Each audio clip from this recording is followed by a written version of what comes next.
Thanks, Vijay, and good morning.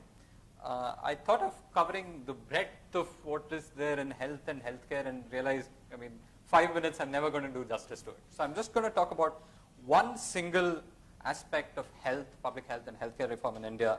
And this is simply that we just do not have enough doctors and healthcare professionals and health professionals in India that serves the needs for 1.2 billion Indians. We just don't have enough, right?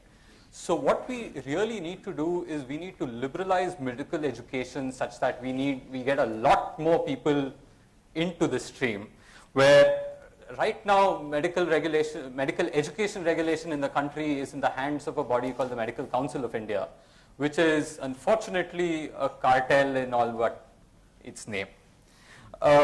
What we've had is it's essentially professional capture of medical education that has sort of happened, where instead of adding value by sort of managing who gets to practice medicine in India, what we are seeing is rent seeking and corruption in various ways. And this corruption is not a disease in itself, it's a symptom of a bad form of over-regulation and hyper-regulation.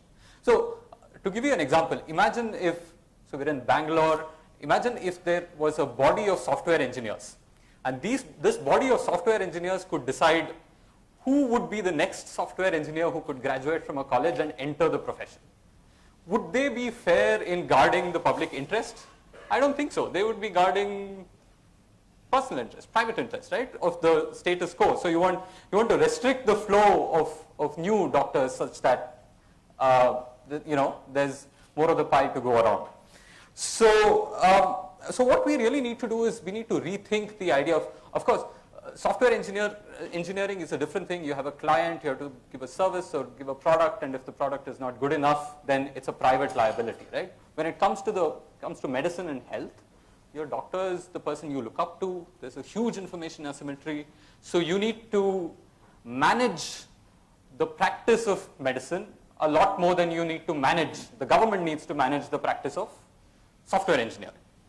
But that said, I think the important thing is to delink the management and regulation of medical education with the practice of medicine. So if this gate that we have put on medical education is shifted to the practice, then I think we can dramatically change health and healthcare in India. So right now I've been talking in the air, so let me give some numbers to sort of back up what I've been saying. Roughly in 2014, I think India has about 600 to 700,000 doctors who are practicing in the country.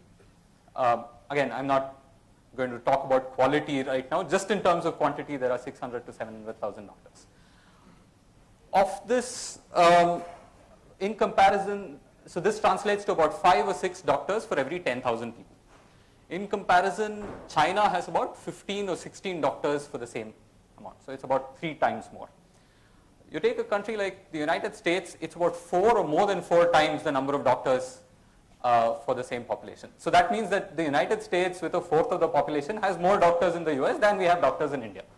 So, but whom do we usually blame for this shortage of doctors? The usual straw man is that people study medicine in India, which is government subsidized, and then they leave the country, go to the US, go to UK, go to Australia and practice there, and they're not serving their country.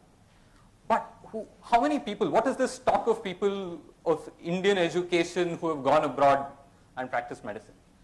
Again, estimates are different, but it boils down to 100,000 odd people, a maximum of 200,000 doctors all over the world who are sort of Indian educated. So it's like the black money problem, right? So you bring all the black money from Switzerland, you will solve India's problem. You bring back, manhandle every single doctor, Indian educated doctor, bring them back to India, you will not solve India's needs for the profession, right? So you need probably 2 million doctors. So how do we fix this? So to augment this stock, we have a flow of only about 45,000 doctors who are graduating from medical colleges every year. Right, of different qualities. These are only about 350 odd medical institutions in the country which offer these degrees.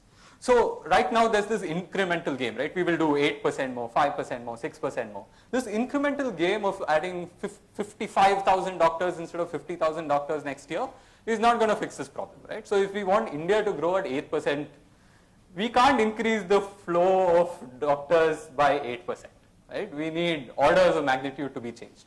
And therefore, business as usual, opening an extra medical college by the government is never ever going to solve. We have a wonderful institution like AIIMS, but even if we multiply them by 10 times, we are not going to solve this problem, right? So what we need is for the higher education and liberalization debate to come all the way to medical education, and we need a lot more, right? We need the private sector in, we need foreign institutions coming in, we want traditional systems to sort of gear up, get more professional and get into the game. And so this quantity, if we seriously improve, the improvement in quantity can also improve the quality.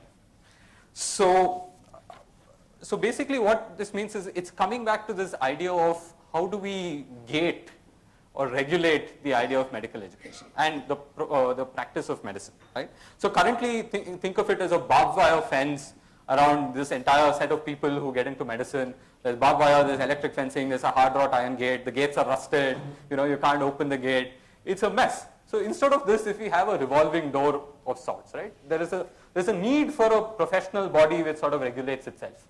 But this should perhaps operate more like a revolving door where it lets people in we have successful examples from, say, the chartered accountancy world. I mean, you have bar exams, you have other ways of doing the regulation of the medical profession than what is there currently. And I think we had some fits and starts that happened in this space a few years ago because of allegations of corruption and so on in the medical council.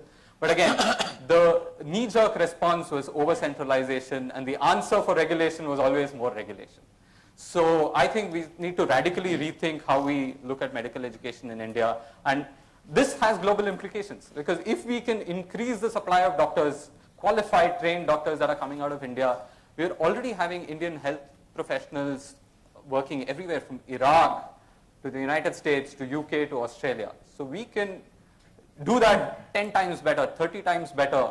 So not only do we have doctors enough for each and every one of India's villages, but we can perhaps also supply the work. Yeah. Thank you, Pavan.